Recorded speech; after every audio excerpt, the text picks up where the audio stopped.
আসসালামু আলাইকুম রাহমাতুল্লাহ। কি অবস্থা সবার? আশা করি সকলে ভালো আছো এবং যে যেখানে আছো আল্লাহর রহমতে নিরাপদে আছো। এসএসসি লাস্ট শর্ট রিভিশন প্রোগ্রামে তোমাদের সকলকে স্বাগতম জানাচ্ছি। তোমাদের সাথে আছি আমি মুশফিকুর রহমান সানাউল্লাহ। পড়াশোনা করছি ইসলামের ইতিহাস ও সংস্কৃতি বিভাগ, চট্টগ্রাম বিশ্ববিদ্যালয়। আজকের লেকচারে মূলত আমরা আলোচনা করব তোমাদের এসএসসির ইসলাম ও নৈতিক শিক্ষা বইয়ের অন্যতম একটি অধ্যায় অর্থাৎ ৩য় অধ্যায়, যার নাম হচ্ছে কি? যার নাম হচ্ছে ইবাদত। ঠিক আছে? এই ইবাদত নিয়ে আজকে আমরা আলোচনা করব। ইবাদতের মধ্যে আমরা আলোচনা করব হচ্ছে সালাত, যাকাত, তারপর হচ্ছে সাওম, তারপর ছাত্র শিক্ষকের মধ্যে কিভাবে সম্পর্ক হতে পারে। ঠিক আছে? এগুলো নিয়ে আমরা বিস্তারিত আলোচনা করব এবং এখান থেকে যেহেতু প্রতি বছরই প্রশ্ন আসতেছে, এমসিকিউ আসতেছে, সিকিউ আসতেছে। সো এই অধ্যায়টা পড়ার পরে আমরা এমসিকিউ প্র্যাকটিস করব এবং সিকিউ প্র্যাকটিস করব এবং দেখব আমাদের প্রস্তুতিটা আলহামদুলিল্লাহ ভালো হয়েছে কিনা। ঠিক আছে? তাহলে চলো কথা না বাড়িয়ে আমরা মূল ক্লাস চলে যাই। প্রথম আমরা কথা বলবো সালাত নিয়ে। সালাত সম্বন্ধে তোমরা সবাই জানো। সালাত মিনস হচ্ছে নামাজ। ঠিক আছে? আমরা মনে করি যে নামাজই মনে হয় আরবি শব্দ। কিন্তু না, নামাজ হচ্ছে এটা ফার্সি শব্দ। তো আরবিতে কি? আরবিতে হচ্ছে সলাত। তুমি পুরা পবিত্র কুরআনের ৩০ পারা কোথাও নামাজ শব্দটা খুঁজে পাবা না। কিন্তু কি খুঁজে পাবা? সেটা হচ্ছে সালাত। ঠিক আছে? তাহলে সালাত হচ্ছে আরবি শব্দ আর নামাজ হচ্ছে ফার্সি শব্দ। আমরা ফার্সি শব্দ ব্যবহার করে নামাজ বলি। কিন্তু এটার আরবি কি? সালাত। তাহলে দেখো কি আছে যে সালাত আরবি শব্দ, এর ফার্সি প্রতিশব্দ হচ্ছে নামাজ। ঠিক আছে? তাহলে ফার্সি কি? নামাজ। দেখো কোরআনে কিন্তু নামাজ বলতে কোনো শব্দ নাই, কিন্তু কি আছে? আকিমুস সলাতা ওয়া আতুজ যাকাত। তাহলে আকিমুস সলাত মানে কি? নামাজ কায়েম করো। ঠিক আছে? তাহলে এখানে সলাত মানে কি? নামাজ। নামাজ হচ্ছে আরবি শব্দ, সলাত হচ্ছে আরবি শব্দ, নামাজ হচ্ছে ফার্সি শব্দ। আবার কি আছে? আউয়ালু মা ইউহাসাবু বিহিল আবদু ইয়াউমাল কিয়ামাতি সলাত। ঠিক আছে? তাহলে হাদিসের মধ্যে যেহেতু আছে, তাহলে এই সলাতটা কি? আরবি শব্দ। ঠিক আছে? তারপর দেখো এই সালাত বা নামাজ যেটাই বলি না কেন, এর অর্থ হচ্ছে দোয়া, ক্ষমা প্রার্থনা করা, রহমত বা দয়া কামনা করা। ঠিক আছে? তাহলে সালাতের মধ্যে আমরা কি বলি? সূরা ফাতিহার মধ্যে কত দোয়া করি, ইয়াকা না'বুদু ওয়া ইয়াকা নাস্তাঈন। ইয়াকা না'বুদু, হে আল্লাহ আমি আপনারই ইবাদত করি, ওয়া ইয়াকা নাস্তাঈন, এবং কি আপনার কাছে আমি কি চাই? পানা চাই, ক্ষমা চাই। ঠিক আছে?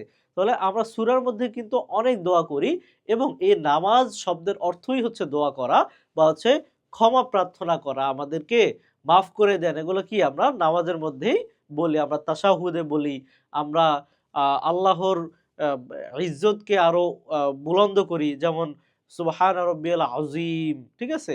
বলে আল্লাহ যে মহান সেটা বলি। সুবহান রাব্বিয়াল আ'লা। ঠিক আছে? তাহলে আল্লাহ কি? সুউচ্চ, সেটা বলি। ঠিক আছে? তাহলে এই নামাজের মধ্যে মূলত আল্লাহর বিভিন্ন গুণকীর্তন করা হয় এবং আমরা কি করি? ক্ষমা প্রার্থনা করি এবং দোয়া করি নিজেদের জন্য। এজন্য সালাতের নাম হচ্ছে সালাত হয়েছে। দেখো কি বলছে? যেহেতু সালাতের মাধ্যমে বান্দা প্রভুর নিকট দোয়া করে, দয়া ও ক্ষমা প্রার্থনা করে থাকে, তাই একে সালাত বলা হয়।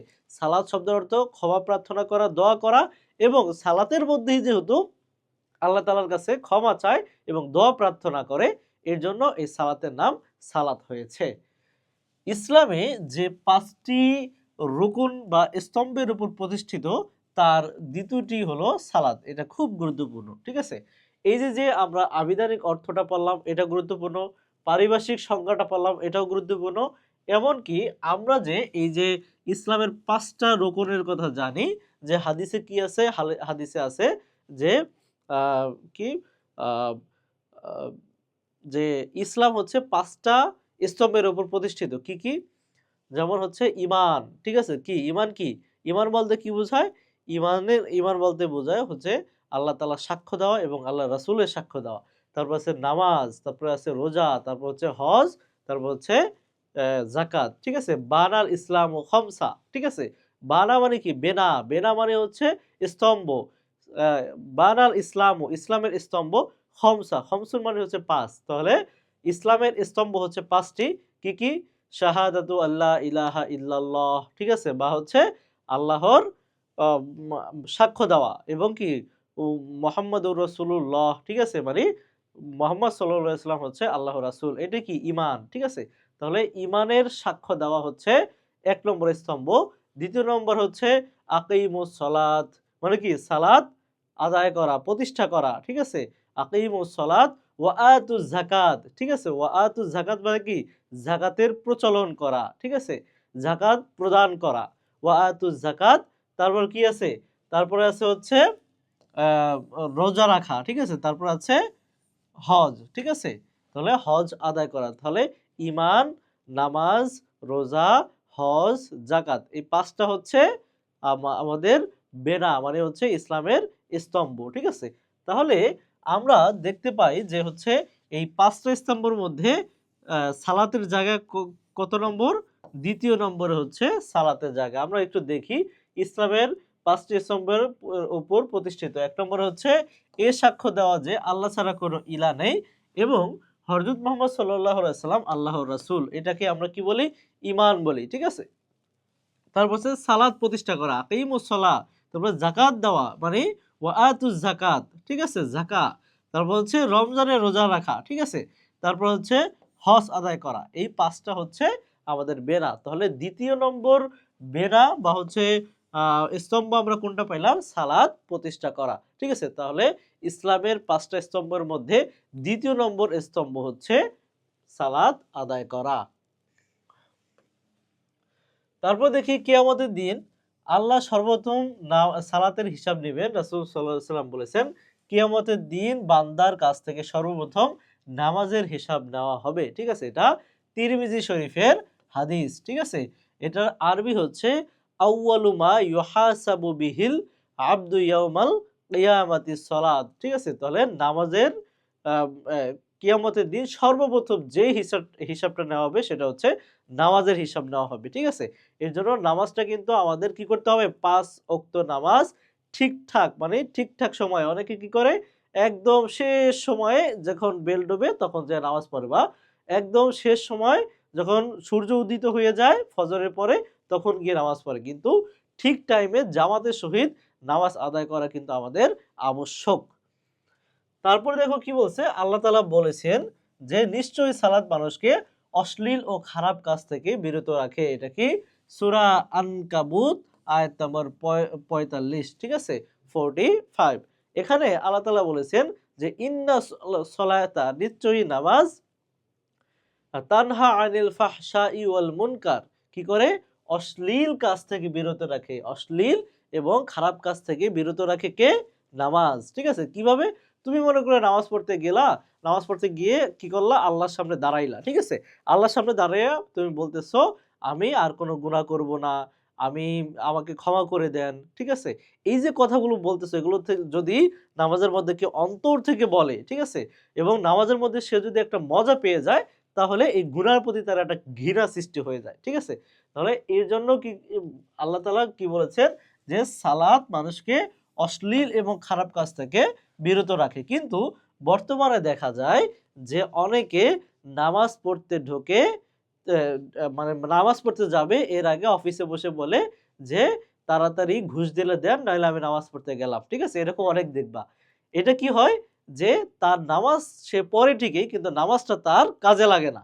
এর জন্য তার নামাজটা আল্লাহর দরবারে কবুল হয় না। এর জন্য এই নামাজটা তাকে এই ঘুষ থেকে বিরত থাকতে দেয় না। আবার দেখা যায় যে মসজিদের সভাপতি হচ্ছে নামাজ পড়ে কিন্তু সে কি সবচেয়ে এলাকার মধ্যে সবচেয়ে বড় ঘুষখোর, সুদখোর, ঠিক আছে। তাহলে এটা কি করতে পারে না, এই নামাজ তার আল্লাহর কাছে কবুল হয় না বলেই সে এই খারাপ কাজের মধ্যে লিপ্ত রয়েছে। তারপর আছে শরীয়ত অনুমোদিত কারণ ব্যতীত কখনোই সালাত পরিত্যাগ করা যাবে না, ঠিক আছে। শরীয়ত অনুমোদন কখন দিয়েছে যে সালাত আদায় করা যাবে না, দেখো আল্লাহ বলছে যে সালাত আদায় করতে হবে দাঁড়িয়ে, যদি একদম অসুস্থ হয় কোনোভাবে সম্ভব না হয় তাহলে সালাত পড়বে হচ্ছে বসে, বসে বসাও যদি পসিবল না হয় তাহলে সালাত আদায় করবে হচ্ছে শুয়ে। তারপরে কি করতে হবে, তারপর সালাত আদায় করতে হবে, ঠিক আছে।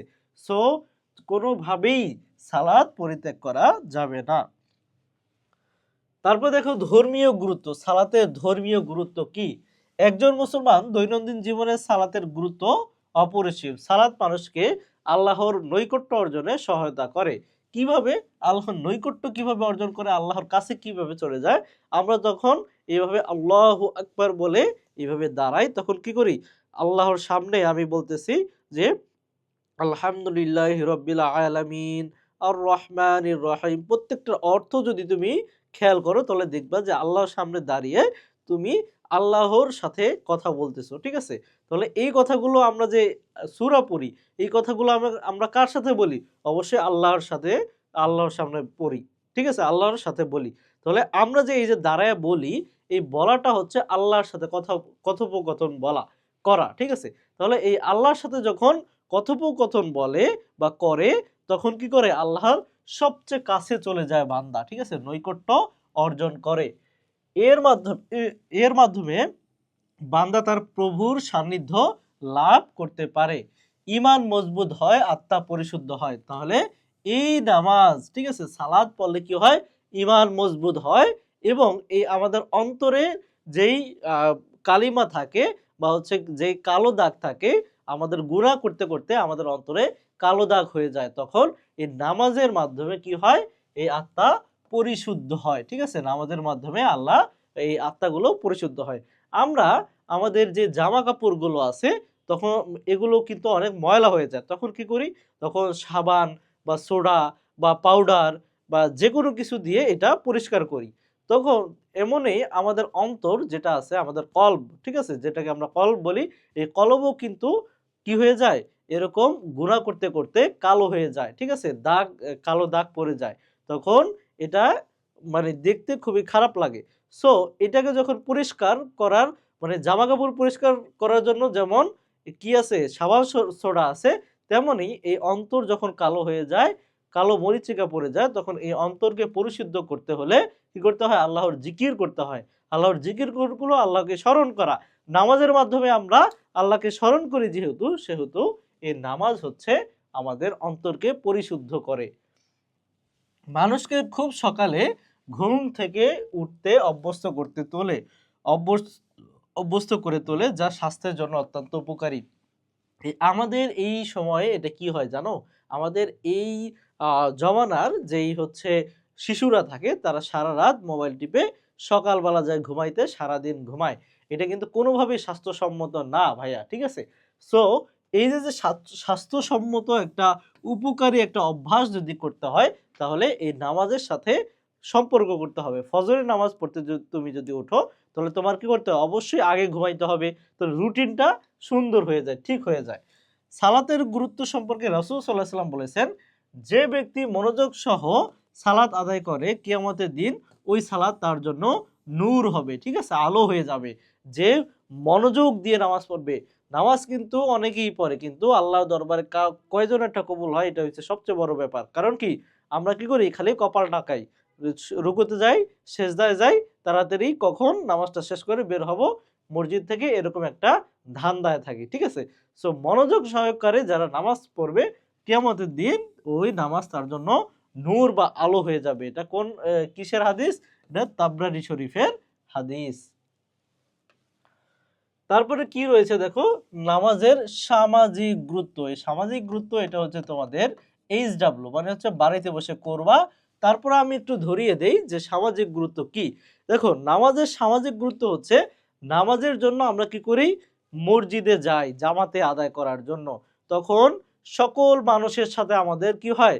দেখা হয়। এতে এই যে যে তুমি ৫ ওয়াক্ত নামাজে একটা ভাইয়ের সাথে, মুসলিম ভাইয়ের সাথে তোমার দেখা হচ্ছে, এতে তোমার কি হচ্ছে? ভ্রাতৃত্ববোধ তৈরি হচ্ছে। আবার দেখা যায় যে আমরা যখন মসজিদে যাই, তখন কিন্তু বৈষম্যহীন একটা অবস্থা তৈরি হয়। কিভাবে? যদি বলো, দেখো, আমরা যখন মসজিদে যাই, তখন নামাজে যখন দাঁড়াই, কে রিক্সাওয়ালা, কে ভ্যানওয়ালা, কে এমপি, কে মন্ত্রী, কে ডানে, কে বামে, এটা দেখার কোনো সময় থাকে না। আমরা কি করি? রিক্সাওয়ালাও একদম সামনে যায় দাঁড়ায়, এমপি একদম পিছনে দাঁড়াই থাকে। ঠিক আছে? এরকমও হয়। সো এরকম বৈষম্য যে জিনিসটা আছে, এই জিনিসটা থেকে আমরা দূর হয়ে কাঁধে কাঁধ মিলিয়ে, ধনী গরিব সকলে কাঁধে কাঁধ মিলিয়ে আমরা কি করি? নামাজটা পড়ি। এতে কি হয়? সমাজের ভারসাম্যতা তৈরি হয় এবং সমাজের যেই সমাজের মধ্যে শান্তি শৃঙ্খলা বজায় থাকে। ঠিক আছে? তাহলে আমরা এই সামাজিক গুরুত্ব মোটামুটি বুঝতে পেরেছি। এটা তোমাদের HW তোমরা এটা করবা। তারপর আমরা দেখব হচ্ছে সম। সম বলতে কি বোঝায়? সম হচ্ছে রোজা। রোজা বললে সবাই চেনো, কিন্তু সম বললে কেউ চেনো না, ঠিক আছে? রোজা হচ্ছে ফার্সি শব্দ। রোজা কি শব্দ? ফার্সি শব্দ। আর সম হচ্ছে আরবি শব্দ। পবিত্র কুরআনের এবং হাদিসের কোথাও তুমি রোজা শব্দটা পাবা না। কি পাবা? সম পাবা, ঠিক আছে? যেমন আল্লাহ তাআলা বলেন আসসাওমু লি, ঠিক আছে? আসসাওমু লি, সম হচ্ছে রোজা হচ্ছে আমার জন্য। ওয়ানা আযজি বিহি, আমি কি করব? এটার যাজা দান করব, ঠিক আছে? আমি নিজে তার যাজা দান করব। তাহলে আসসাওমু লি ওয়ানা আযজি বিহি, তাহলে এখানে কিন্তু সমের কথা বলা হয়েছে, এখানে কিন্তু রোজার কথা বলা হয় নাই। কারণ রোজা হচ্ছে ফার্সি শব্দ আর সম হচ্ছে আরবি শব্দ। পবিত্র কুরআন যেহেতু আরবি শব্দ, আরবি ভাষায় নাজিল হয়েছে, সো সো এখানে সমই ব্যবহার করা হয়েছে, ঠিক আছে? তাহলে সম আরবি শব্দ, এর ফার্সি শব্দ প্রতিশব্দ হলো রোজা। এর আবিধানিক অর্থ হলো বিরত থাকা। কি কিসে থেকে বিরত থাকা? সকল প্রকার পাপাচার ও কামাচার থেকে বিরত থাকা। এখন পাপাচার কি? বিভিন্ন ধরনের পাপ থেকে বেঁচে থাকা। এবং কামাচার কি? বিভিন্ন ধরনের কি ইন্দ্রিয় যে কাজগুলো বা হচ্ছে যেটাকে আমরা সহবাস বলতে পারি, স্ত্রী সহবাস, ওইটা থেকেও এই বিরত থাকাকে কি বলা হয়? সম বলা হয়, ঠিক আছে? তাহলে দেখো কি বলছে ইসলামের শরীয়তের পরিভাষায় সাওম হলো সুবহে সাদিক থেকে সূর্যাস্ত পর্যন্ত। সুবহে সাদিক কোনটা?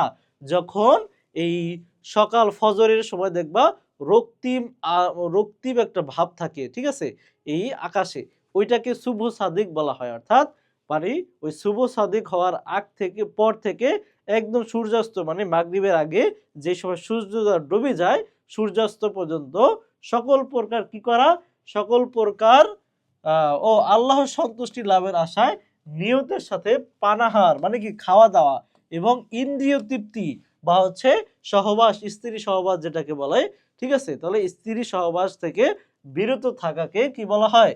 সওম বা রোজা বলা হয়। প্রাপ্তবয়স্ক প্রত্যেক নারী ও পুরুষের উপর রমজান মাসের 1 মাস রোজা পালন করা ফরজ। এটা কি ফরজ? এটা কি ফরজে আইন। এই এটি ইসলামের পঞ্চম স্তম্ভের একটি, ঠিক আছে? তাহলে পঞ্চম স্তম্ভ আমাদের কয়টা স্তম্ভ ছিল? 5টা। বানাল ইসলামু খামসা। কি কি? শাহাদাতু আল্লাহ ইলাহা ইল্লাল্লাহ মুহাম্মাদুর রাসূলুল্লাহ, আকিমুস সালাহ ওয়া আতুজ যাকাত, তারপর কি রমজানের রোজা রাখা, তারপর হচ্ছে হজ আদায় করা, ঠিক আছে? তাহলে এই যে রমজানের রোজা রাখা বা হচ্ছে রোজা রাখা, এটা কি? এটা একটা স্তম্ভ, ইসলামের 5টা স্তম্ভের একটা অন্যতম স্তম্ভ। আমাদের দৈনন্দিন জীবনে সওমের শিক্ষা ও গুরুত্ব অপরিসীম। তারপর দেখি সওমের নৈতিক শিক্ষা কি। সওম কেবল আমাদের উপরেই ফরজ নয়, বরং পূর্বে সকল নবী রাসূলের উম্মতের উপরও ফরজ ছিল, ঠিক আছে? এই যে সওম যেটা রোজা আমরা বলি, সেটা শুধু আমাদের উপরে ফরজ না, এটা আমাদের আগে যত নবী আছে, ইব্রাহিম আলাইহিস সালাম, ইসমাঈল আলাইহিস সালাম থেকে শুরু করে যত নবী এই পর্যন্ত এসেছে, সকল নবীর পূর্ববর্তী নবীদের উপরও এই সওম বা রোজাটা ফরজ ছিল। এর মাধ্যমে সাওম পালনকারীদের আত্মিক উৎকর্ষ সাধিত হয়। সাওমের মাধ্যমে মানুষের মনে তাকওয়া বা ও আল্লাহর প্রতি ভালোবাসা সৃষ্টি হয়। কিভাবে? দেখো, একটা মানুষ যখন সারা দিন সে যদি কি করে দরজা আটকিয়ে যদি সে খেয়ে ফেলে মানে রোজা রাখা অবস্থা, তাহলে কি তাকে কেউ দেখতেছে না? কিন্তু কে দেখতেছে? একমাত্র আল্লাহ দেখতেছে। তাহলে আল্লাহর ভয়ে সে কি করতেছে না? দরজা আটকায়া খেয়ে ফেলতেছে না। সো এটা কি আল্লাহর একটা ভয়। এই যে আল্লাহর ভয়টাকেই তাকওয়া বলা হয়, ঠিক আছে?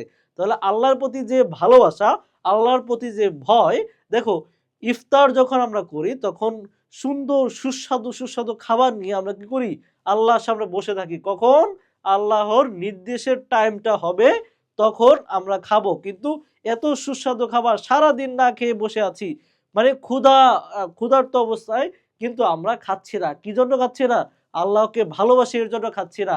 আল্লাহর ভয় আছে আমাদের মধ্যে, আল্লাহর ভীরুতা আছে আমাদের মধ্যে, এর জন্য আমরা খাচ্ছি না, ঠিক আছে? তাহলে আমরা বুঝতে পারছি তাকওয়া জিনিসটা কি। ক্ষুধা ও তৃষ্ণায় কাতর হয়েও মানুষ মহান আল্লাহর ভালোবাসা ও ও ভয় কিছুই পানাহার করে না ও ইন্দ্রিয় তৃপ্তি লাভ করে না। মহান আল্লাহ তাআলা বলেন, আল্লাহ তাআলা কি বলেছেন দেখো, যে তোমাদের উপর সওম বা রোজা ফরজ করা হয়েছে যেমন করা হয়েছিল তোমাদের পূর্ববর্তীদের উপর, যেন তারা তাকওয়া বা আল্লাহর ভীতি অর্জন করতে পারে। সূরা আল বাকারা আয়াত নম্বর 183।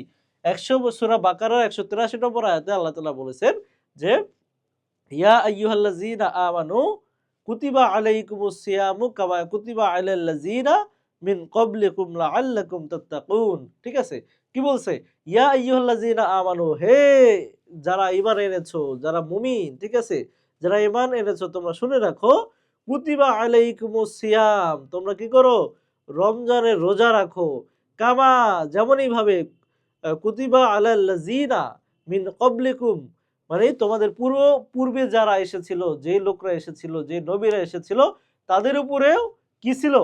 ফরজ ছিল। ঠিক আছে, তোমরা তোমরা হচ্ছে এই রমজানের রোজা রাখো, কারণ তোমাদের যেমনই ভাবে তোমাদের পূর্ববর্তীদের উপরেও ফরজ ছিল। কি জন্য ফরজ ছিল? লাআল্লাকুম তাত্তাকুন, যাতে তোমরা তাত্তাকুন, আল্লাহর তাকওয়া অর্জন করতে পারো, আল্লাহর ভীরতা অর্জন করতে পারো, তোমরা আল্লাহর ভীতি অর্জন করতে পারো। ঠিক আছে, তাহলে আমরা এটার আরবি সহ পড়লাম। তোমাদের যারা হচ্ছে আরবি লিখতে পারো, ঠিক আছে, আরবি লিখতে পারো, তারা কি করবা? আরবিতে যদি এই আয়াতগুলা দিতে পারো তাহলে কিন্তু সবচেয়ে বেশি বেটার হবে। ঠিক আছে, আর যারা পারো না আরবি লিখতে, অবশ্যই কি করবা? অবশ্যই অর্থটা দিবা, অর্থটা দিয়ে এই যে যে দলিল, এই দলিলটা দিয়ে দিবা। ঠিক আছে, তাহলে তোমরা এখানে ফুল নাম্বার পাবা। ঠিক আছে, তাহলে যারা আরবি পারো সেটা মোস্ট মোস্ট মোস্ট বেটার, আর যারা আরবি পারো না তারা এই ইটা দিবা, বাংলা অর্থটা দিবা, তারপরে এটা কোথায় আছে সেই দলিলটা সাথে সাথে দিয়ে দিবা, তাহলে মার্ক বেশি পাবা। তারপরে দেখি যে কি বলছে, আমরা তাকওয়া অর্জনের জন্য রমজান মাসে সিয়াম পালন করব। মানুষের লোভ লালসা, হিংসা বিদ্বেষ, ক্রোধ, ক্ষোভ ও কাম ভাবের বশবর্তী হয়ে অনেক মন্দ কাজে লিপ্ত হয়। সাওমের মানুষকে এসব কাজ থেকে মুক্ত থাকতে শেখায়। সাওম হলো কোনো ব্যক্তি ও তার মন্দ কাজের মাঝে ঢাল স্বরূপ। ঠিক আছে, তাহলে কোনো ব্যক্তি মন্দ কাজের মধ্যে ঢাল স্বরূপ কি? এই সাওম বা রোজা। মহানবী সাল্লাল্লাহু আলাইহি ওয়াসাল্লাম বলেছেন যে সাওম কি? ঢাল স্বরূপ, রোজা হচ্ছে ঢাল স্বরূপ। এটা মুত্তাফাকুন আলাই, মানে হচ্ছে বুখারী শরীফ এবং মুসলিম শরীফে যেই হাদিস একত্রে একইভাবে কি হয় বর্ণনা করা হয় তাকে মুত্তাফাকুন আলাই বলা হয়। তারপর দেখি সাওমের সামাজিক শিক্ষা কি? সিয়াম সাধনার ফলে সমাজের লোকদের মাঝে পারস্পরিক সহানুভূতি, সহমর্মিতা সৃষ্টি হয়। সাওম পালন করে এরূপ ব্যক্তি ক্ষুধার্ত থাকার ফলে সে অন্য আরেকজন অনাহারীর ক্ষুধার জ্বালা বুঝতে পারে। ক্ষুধা ও পিপাসার যন্ত্রণা যে কিরূপ পীড়াদায়ক হতে পারে তা উপলব্ধি করতে পারে। এতে অসহায় নিরন্ন মানুষের প্রতি সহানুভূতি ও সহমর্মিতার ভাব জাগ্রত হয়। যেমন রাসূল সাল্লাল্লাহু আলাইহি ওয়াসাল্লাম বলেছেন এই মাস সহানুভূতির মাস। দেখো এই যে যে যারা গরিব রয়েছেন, যারা খেতে পায় না সব সময়, এবং যারা ধনী রয়েছেন, যারা সব সময় ভালো ভালো খাবার খায়, এই যে যে দুইটা শ্রেণী, এই দুইটা শ্রেণী কখনো কারো এই কষ্টটা বুঝতে পারে না। ধনীরা গরিবদের কষ্ট বুঝতে পারে না, যে তারা না খেয়ে যে থাকে তাদের কতটা কষ্ট হয়। সেই কষ্টটা বোঝানোর জন্য আল্লাহ তাআলা এই সাওম দিলেন। এই সাওম বা রোজা দেওয়ার মাধ্যমে ধনীরা রিয়ালাইজ করে যে কতটা কষ্ট করে এই গরিবরা দিনাতিপাত করে। ঠিক আছে, সো এর জন্য তাদের প্রতি একটা সহমর্মিতা তৈরি হয় এবং তাদেরকে সহযোগিতা করে, এবং তাদের ধনী হওয়ার পেছনে আল্লাহ তাআলা শুকরিয়া আদায় করে। ঠিক আছে, সো সহমর্মিতা সৃষ্টি হয় ধনী গরিবের মধ্যে এর ফলে। তারপর দেখো সওমের ধর্মীয় গুরুত্ব কি? আল্লাহ তাআলা বলেন, সওম আমার জন্য আর আমি নিজেই এর প্রতিদান দেব। আস-সাওমু লি ওয়া আনা আজজি বিহি। আস-সাওমু মানে কি? রোজা। লি মানে কি? আমার জন্য। আস-সাওমু লি, রোজা আমার জন্য। ওয়া আনা এবং অতঃপর এমন কি? ওয়া আনা আজজি বিহি, আমি এর কি করব? জাযা দেব। ঠিক আছে, আমি এর প্রতিদান দেব। ঠিক আছে, তাহলে এই হাদিসটাও আমরা মুখস্থ করব, এবং এই যে যে এটা বুখারী শরীফের হাদিস, এটা গুরুত্বপূর্ণ, এটা আমরা দেখে রাখবো। তারপর দেখো সওমের সামাজিক গুরুত্ব কি। সওমের সামাজিক গুরুত্ব কি সেটা আমরা অলরেডি এখানে পড়েছি, এর আগে পড়েছি। কারণ হচ্ছে সওমের সামাজিক গুরুত্ব হচ্ছে যে সমাজের ধনী এবং দরিদ্রের মধ্যে সহমর্মিতা, সহযোগিতা তৈরি করা। কারণ সমাজের দরিদ্ররা সারা বছর না খেয়ে থাকে, এই যে কতটা কষ্ট, এই কতটা বেদনার মধ্যে তাদের দিনাতিপাত করতে হয়, এটা ধনীরা রোজা রাখার মাধ্যমে রমজান মাসে বুঝতে পারে এবং তাদের প্রতি সহমর্মিতা, ভালোবাসা তৈরি হয় ধনীদের দরিদ্রদের উপরে। এটাই হচ্ছে সামাজিক গুরুত্ব। তারপর আমরা দেখবো জাকাত। ঠিক আছে, এই যে আমরা 5টা স্তম্ভের কথা বললাম, যে বানাল ইসলাম ও খামসা, শাহাদাতু আল্লাহ ইলাহা ইল্লাল্লাহ মুহাম্মাদুর রাসূলুল্লাহ। ঠিক আছে, 1 নম্বর। 2 নম্বর রয়েছে আকিমুস সালাহ, 3 নম্বর হচ্ছে ওয়াতুজ যাকাত। ঠিক আছে, এই ওয়াতুজ যাকাতটাই হচ্ছে কি জাকাত। ঠিক আছে, জাকাত দেওয়া। অর্থনৈতিকভাবে ধনী ও গরিব উভয় শ্রেণীর মানুষ সমাজে রয়েছে। ধনী ও গরিবের মাঝে আর্থিক সমন্বয় সাধন করতে মহান আল্লাহ তাআলা যাকাতের বিধান দিয়েছেন। যাকাত আদায় করলে সমাজের দুর্বল লোকেরাও আর্থিকভাবে সবল হয়ে ওঠে। ফলে ধনী ও গরিবের মাঝে সেতু বন্ধন তৈরি হবে। এতে সমাজে শান্তি শৃঙ্খলা ও সম্প্রীতি বজায় থাকবে। হযরত মুহাম্মদ সাল্লাল্লাহু আলাইহি ওয়াসাল্লাম যাকাতকে ইসলামের সেতু বন্ধন হিসেবে উল্লেখ করে বলেছেন, যাকাত হলো ইসলামের সেতু বন্ধন। এটা এইভাবে স্টার দিয়ে দাও। ঠিক আছে, 3টা দাও, পারলে আরো 2টা দাও। ঠিক আছে, এটা আসবে। কারণ কি আসবে, যে ইসলামে কোন জিনিসটা সেতু বন্ধন করে, কোনটা? যাকাত। ঠিক আছে, তাহলে যাকাত কি করে? সেতু বন্ধন করে। যে কোনো ভাবে প্রশ্ন আসতে পারে। ঠিক আছে, তাহলে কিভাবে সেতু বন্ধন করে আমরা একটু দেখি। কারণ হচ্ছে একটা ধনী মানুষ, তার যেই সম্পদ থাকে, ঠিক আছে, নিসাব পরিমাণ সম্পদ থাকে। নিসাব পরিমাণ সম্পদ বলতে কি বুঝাইছে? বুঝাইছে হচ্ছে 7 ভরি, 7 ভরি স্বর্ণ, 52 52.5 তোলা, 52.5 তোলা কি রূপা।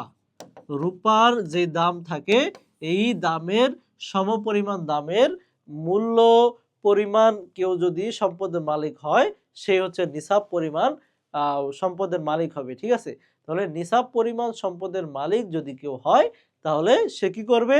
সে অবশ্যই যাকাত দিতে হবে। ঠিক আছে, কারণ যাকাত হচ্ছে মুমিনের, একজন মুমিনের, ধনী মুমিনের উপর একজন দরিদ্র মুমিনের কি হক। ঠিক আছে, তাহলে ধনীর সম্পদের মধ্যে দরিদ্রের হক আছে, সেটা কিভাবে আদায় করবে? সেটা হচ্ছে যাকাতের মাধ্যমে আদায় করবে।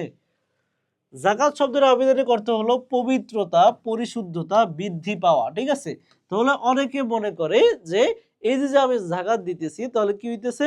আমার সম্পদ কমে যাচ্ছে। কিন্তু না, সম্পদ কমে না। যাকাত দিলে সম্পদ আরো মহান আল্লাহ তাআলা বাড়িয়ে দেন। ঠিক আছে, বৃদ্ধি পাওয়া, এর জন্য অর্থ কি হয়েছে? বৃদ্ধি পাওয়া।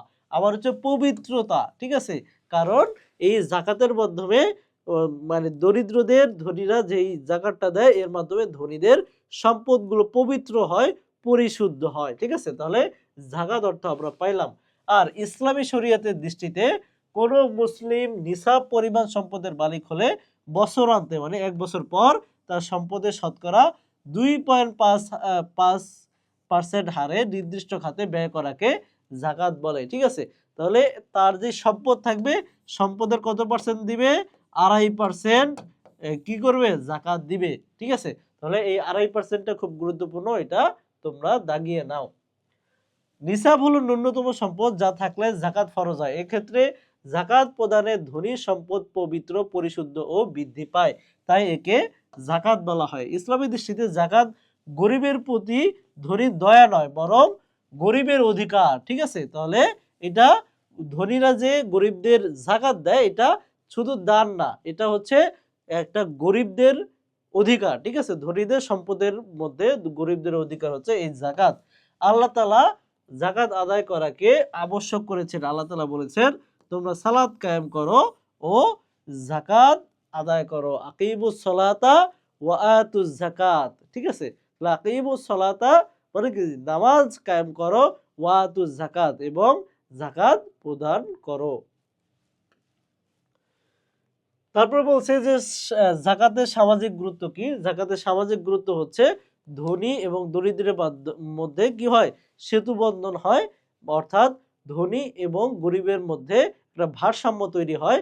সমাজে উঁচু এবং নিচু যেই স্থানগুলো থাকে বা যেই টার্মগুলো থাকে এগুলো কমে আসে, ঠিক আছে? বা এই তাদের মধ্যে একটা সহমর্মিতা, ভালোবাসা তৈরি হয়। এটাই হচ্ছে যাকাতের সামাজিক গুরুত্ব। নৈতিক গুরুত্ব কি? নৈতিক গুরুত্ব হচ্ছে আল্লাহ তাআলা যাকাতের জন্য কি করেছেন? পুরস্কার ঘোষণা করেছেন। আল্লাহ তাআলা বলেছেন যে যাকাত যদি কেউ না দেয় তাহলে কি হবে? তার সম্পদ পবিত্র হবে না। যাকাত হচ্ছে ধনীদের সম্পদের মধ্যে গরিবের অধিকার। ঠিক আছে? এই কথাগুলো তোমরা গুছিয়ে লিখবা এই নৈতিক গুরুত্বের মধ্যে। তারপর আমরা দেখি অর্থনৈতিক গুরুত্ব কি? ইসলামী অর্থব্যবস্থায় উৎসগুলোর মধ্যে যাকাত হলো অন্যতম। এর উপর ইসলামী রাষ্ট্রের অর্থনৈতিক ভিত্তি ও জনকল্যাণমুখী প্রকল্পসমূহের সাফল্য নির্ভরশীল। এতে সম্পদের প্রবাহ গতিশীল হয়। ধনীর সম্পদ পুঞ্জীভূত না থেকে দরিদ্র লোকের হাতেও যায়, ফলে রাষ্ট্রের অর্থনীতি সচল হয়। ঠিক আছে?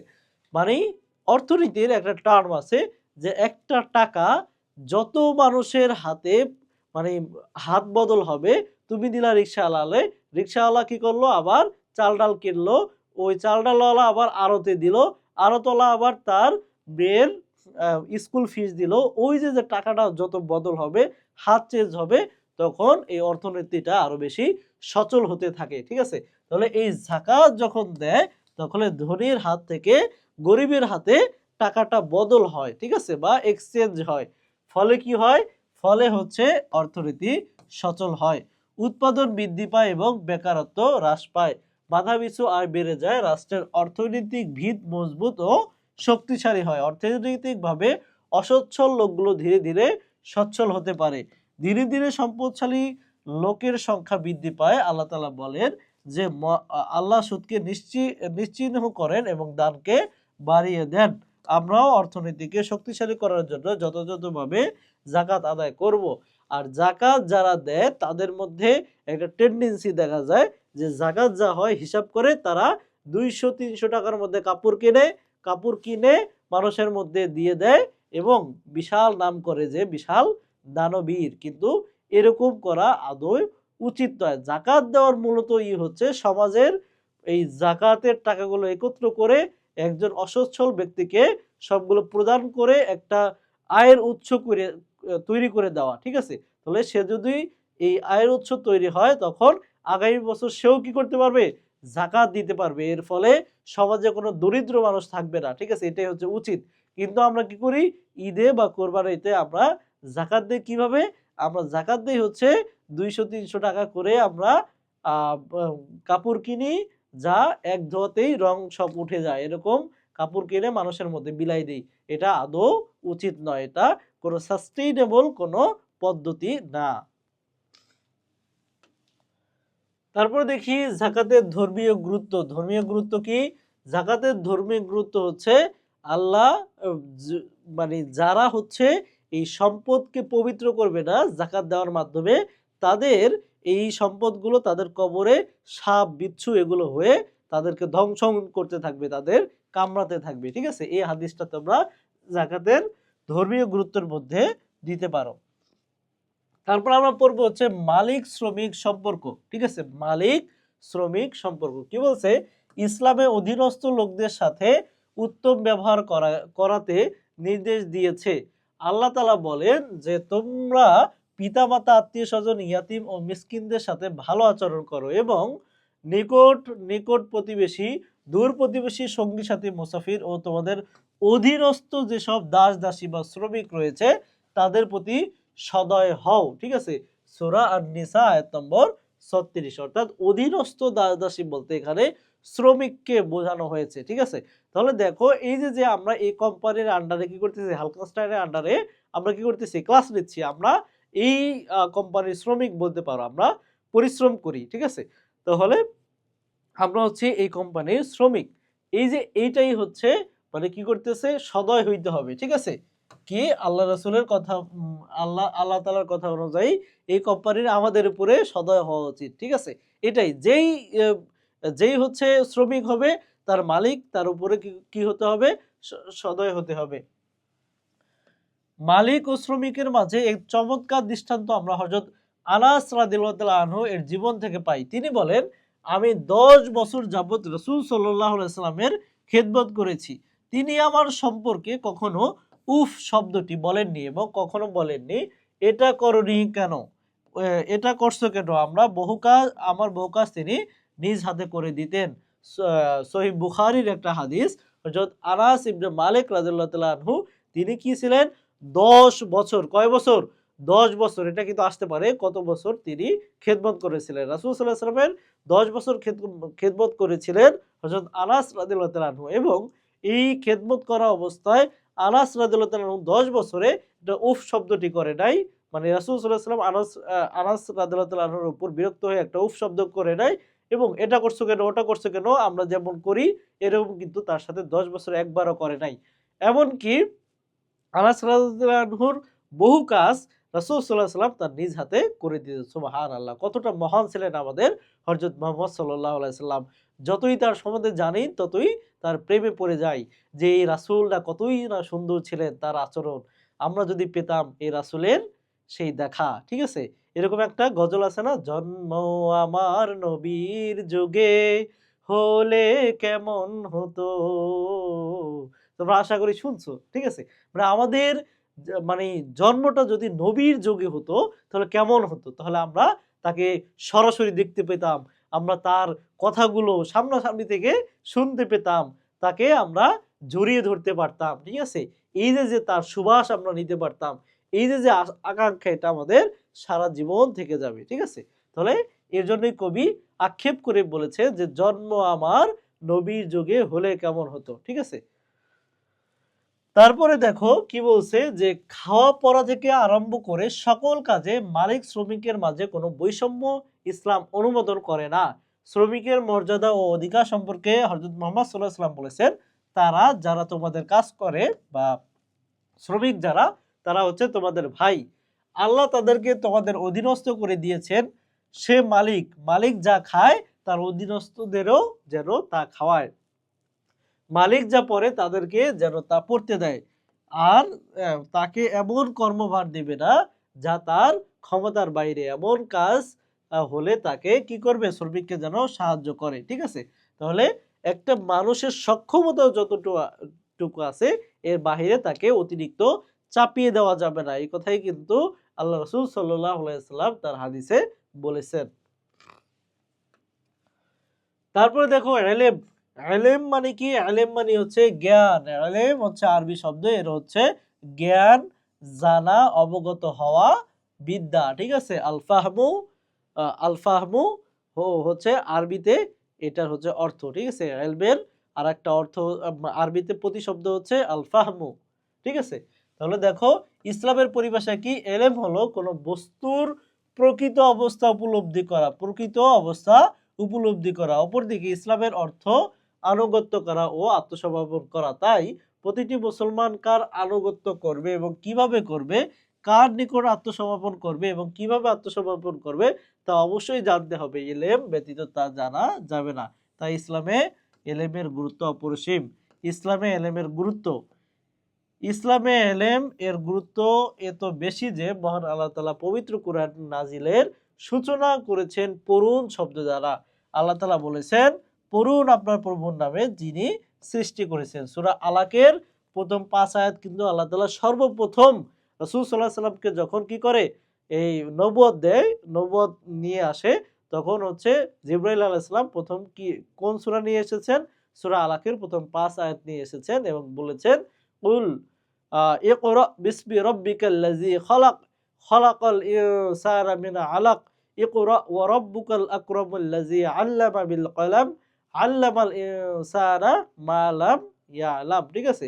প্রথম শব্দটা আল্লাহ তাআলা যেটা রাসূল সাল্লাল্লাহু আলাইহি ওয়াসাল্লামকে শিক্ষা দিয়েছেন বা হচ্ছে যেটা কোরআনে নাজিল করেছে সেটা কি? ইকরা। ইকরা মানে কি? তুমি পড়ো। ঠিক আছে? তাহলে পরে কি করতে? জ্ঞান অর্জন করতে, ইলম অর্জন করতে। ঠিক আছে? তাহলে আল্লাহ তাআলা কতটা গুরুত্ব দিয়েছেন, প্রথম কোরআনের প্রথম যে শব্দটা নাজিল করেছেন তার নাম হচ্ছে ইকরা, মানে কি পড়া সংক্রান্ত। ইলমের প্রকার, ইলম হচ্ছে দুই প্রকার, এটা খুব গুরুত্বপূর্ণ, ঠিক আছে।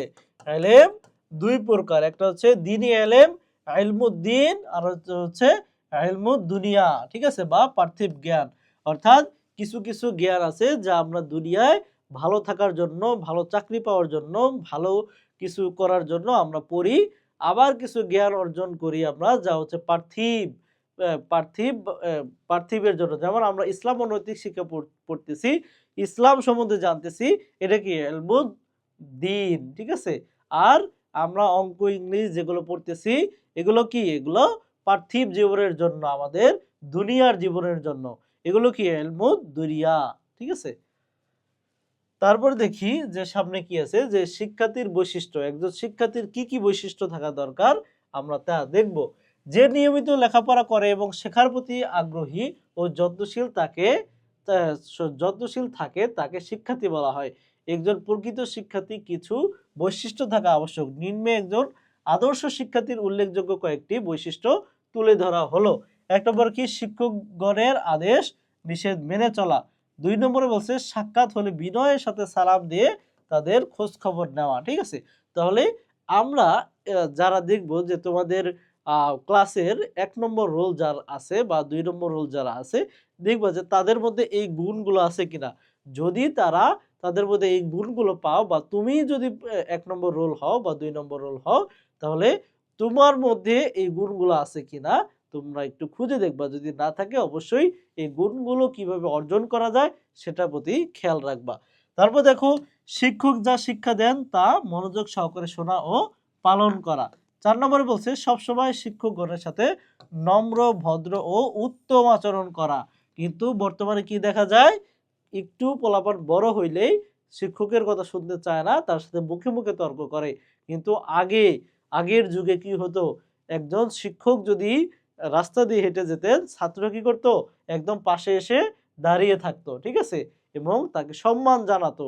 এই সম্মানগুলো এই আমাদের সমাজ থেকে উঠে গেছে দেখেই কি হয়, এই আমাদের সমাজে ইলম দিয়ে পড়াশোনা করে কিন্তু ভিতরে কিছু ঢোকে না, কাজ হয় না। এটার কারণ কি, মনুষ্যত্ব থাকে না। এটার কারণ হচ্ছে এই শিক্ষকদের সম্মানটা আস্তে আস্তে কমে যাওয়া। সহপাঠীদের সাথে সদ্ব্যবহার ও সুসম্পর্ক রাখা, নিয়মিত শ্রেণীতে উপস্থিত থাকা।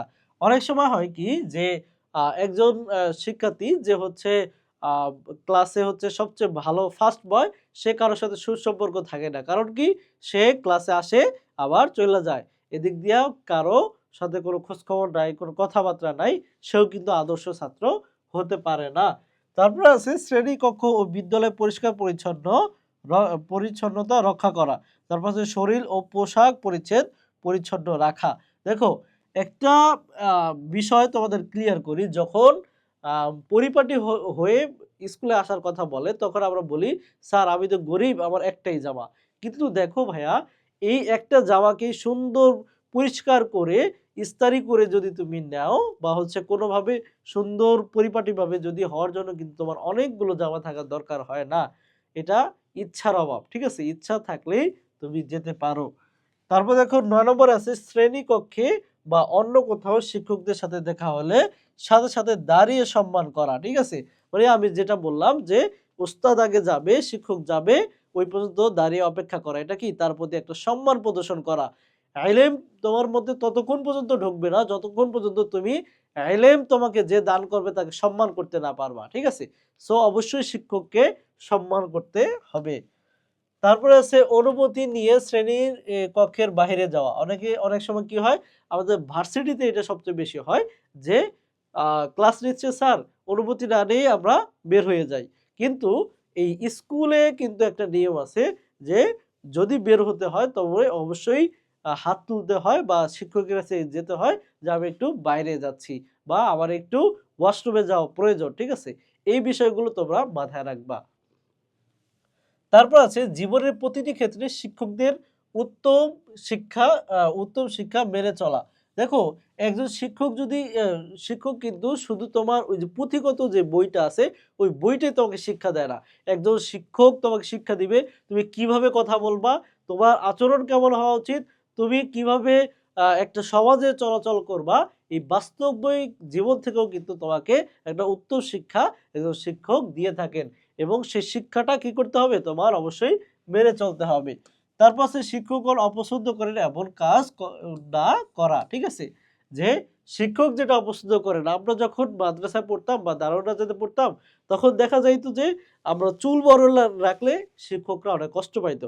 সো আমি মনে করতাম যেহেতু শিক্ষকরা কষ্ট পায় আমি কেন চুল বড় রাখবো। ঠিক আছে, চুল বড় রেখে লাভটাই বা কি তাদেরকে, তারা যেহেতু কষ্ট পায়। ঠিক আছে, সো আমি কি করতাম চুল তারা যেভাবে বলতো ওইভাবেই কিন্তু রাখতাম। ঠিক আছে, এটাই হচ্ছে শিক্ষকের প্রতি ভালোবাসা, এটাই হচ্ছে শিক্ষকের প্রতি সম্মান প্রদর্শন করা।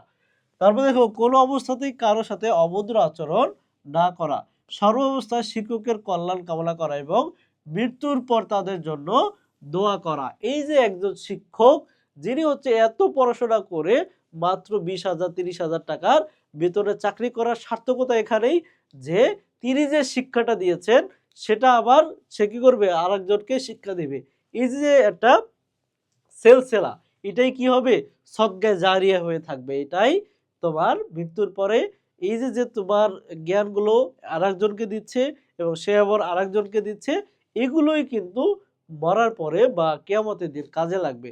সো এই দুনিয়াবি 20-30 হাজার টাকার জন্য তারা কিন্তু শিক্ষকতা করে না, তারা করে তোমাদেরকে ভালো কিছু যাতে শিখাইয়ে যেতে পারে এবং তোমরাও যাতে তোমাদের স্টুডেন্টদেরকে ভালো কিছু শিখাতে পারো, এর জন্যই তারা কাজগুলো করে থাকে। তারপর আছে সুশৃঙ্খল জীবনযাপনে অভ্যস্ত হওয়া, শেখার প্রতি উৎসাহী হওয়া এবং সর্বদা শিক্ষকের সাহচর্যে থাকার চেষ্টা করা, অর্থাৎ ওস্তাদের কাছে যে কোনো কিছু নিয়ে যাওয়া, শেখার আগ্রহ তো মানে শেখার জন্য প্রশ্ন করা, তার সাহচর্যে থাকা। শুধু বইয়ের যেই জ্ঞানগুলো ওগুলোই কিন্তু জ্ঞান না। ঠিক আছে, আমাদের মাদ্রাসার প্রিন্সিপাল অধ্যক্ষ আখমা আবু বকর সিদ্দিক মাদ্দাজিলুল আলী তিনি বলতো যে হচ্ছে যে এই যে বই, এই বইয়ের জ্ঞান হচ্ছে ছাতা। ঠিক আছে, মানে কিছুই না, তোমরা আমাদের সাথে থাকবা, আমাদের সাথে মিশবা, এটাই হচ্ছে আসল জ্ঞান, মানে সিনা টু সিনা, অন্তর টু অন্তরে যায় যেগুলো। ঠিক আছে, সো কি করতে হবে, অবশ্যই শেখার প্রতি আগ্রহ থাকতে হবে এবং শিক্ষকের কাছে যেতে হবে। তারপর হচ্ছে সবকিছু বুঝে শুনে পড়া, না বুঝে পড়ার অভ্যাস ত্যাগ করা। এই অভ্যাসটা সবচেয়ে বেশি আছে মেয়েদের। ঠিক আছে, যারা মেয়ে আছো তোমরা যারা আমার ক্লাসটি করতেছো তোমরা মন মন খারাপ করো না, এটা সবচেয়ে বেশি করে মেয়েরা। মেয়েরা কি করে, সৃজনশীল প্রশ্ন একদম ঠাড়া মুখস্থ করে ফেলে A to Z। ঠিক আছে, কি পড়ছে তা জানে না কিন্তু মুখস্থ করে ফেলা, এই মুখস্থ বিদ্যা মেয়েদের ভালো। ঠিক আছে, সো তারা কি করে মুখস্থ করে ফেলে কিন্তু বুঝে পড়ে না, এটা একটা সমস্যা। যখন একটু সৃজনশীলটা ঘুরাই দেয় তখনই তারা কি করে হাই হুতাশ লাগাই দেয় ইসের মধ্যে, কিসের মধ্যে, তোমার হচ্ছে পরীক্ষা হলের মধ্যে। তোমরা ছেলেরাও যে খুব ভালো পারো বিষয়টা ওরকম না, কিন্তু মেয়েরা কি করে না বুঝে মুখস্থ করে। ঠিক আছে, তারপরে দেখো শিক্ষক শ্রেণীকক্ষে যা পাঠদান করাবেন তা লিখে নেওয়া, এটা কি নোট করা, মানে শ্রেণীকক্ষে কি কি পড়াইছে এবং কোন মেথডে শিক্ষক পড়াইছে ওটা নোট করে নেওয়া। তারপর আছে জ্ঞান লাভের ক্ষেত্রে লজ্জাশীলতা পরিহার করা, যে শিক্ষক কি বলবে, আমি যদি এই প্রশ্নটা করি সবাই যদি হেসে দেয়, এরকম একটা হেজিটেশন কিন্তু আমাদের সকলের মধ্যেই কাজ করে। ঠিক আছে, সো এরকম হেজিটেশন কাজ করা যাবে না, যেটা জিজ্ঞেস করা সেটা জিজ্ঞেস করে ফেলতে হবে। প্রতিদিনের পড়া নিয়মিত আদায় করা, পরের দিনের পড়া পূর্বের দিন দেখে ক্লাসে যাওয়া, অর্থাৎ তুমি আগামীকালকে তোমাকে যেটা পড়াবে তুমি আজকেই সেটা দেখে যাবা, তাহলে কি হবে শিক্ষকের সাথে তুমি খুব সুন্দর কন্টাক্ট বা হচ্ছে শিক্ষকের পড়াগুলো তুমি ভালোভাবে বুঝবা। ঠিক আছে, তারপর দেখো কি বলছে, ছাত্র শিক্ষকের সম্পর্ক নিয়ে কিছু বলতে বলছে, সেটা অলরেডি বলেছি। ছাত্র শিক্ষকের সম্পর্ক হচ্ছে কি একদম আজীবন। ঠিক আছে, মানে সে যখন একজনকে শিক্ষা দেয় তখন সে কি করে আবার তার ছাত্রদের শিক্ষা দেয়, এটা কি হয় সদগায়ে জারিয়া হিসেবে শিক্ষকের থাকে। সো এই সম্পর্কটা শুধু এই ক্লাসরুমের মধ্যে না, এই সম্পর্কটা আজীবনের হওয়া হওয়া চাই। ঠিক আছে, এবং একজন শিক্ষক শুধু কিন্তু তোমার পুঁথিগত বইটা পড়াবে এরকম না, তোমার জীবনের প্রত্যেকটা ধাপে ধাপে কিন্তু সে তার থেকে অনেক কিছু শেখার আছে। সো ছাত্র শিক্ষকের সম্পর্ক হচ্ছে চিরজীবন, আজীবন। তারপরে আমরা দেখবো হচ্ছে জিহাদ ও সন্ত্রাসবাদ।